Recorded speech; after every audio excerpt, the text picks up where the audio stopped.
السلام علیکم ورحمۃ اللہ وبرکاتہ۔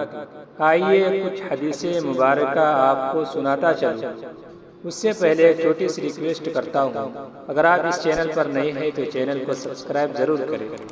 مسلم شریف کی حدیث ہے، رسول پاک صلی اللہ علیہ وسلم نے ارشاد فرمایا کہ میری امت میں مجھے چاہنے والے اور مجھ سے محبت کرنے والے وہ لوگ ہوں گے جو میری وفات کے بعد پیدا ہوں گے، اور وہ یہ چاہیں گے کہ اگر وہ مجھے دیکھ لے تو اپنی جانوں کو اور اپنے بال بچوں کو مجھ پر قربان کر دے۔ حضور پر نور صلی اللہ علیہ وسلم نے اپنے صحابہ ساتھیوں سے دریافت کیا کہ جانتے ہو ایمان کی وجہ سے تم مخلوق میں کس کو اچھا جانتے ہو؟ عرض کیا گیا، یا رسول اللہ، ہم فرشتوں کو ایمان میں کامل جانتے ہیں۔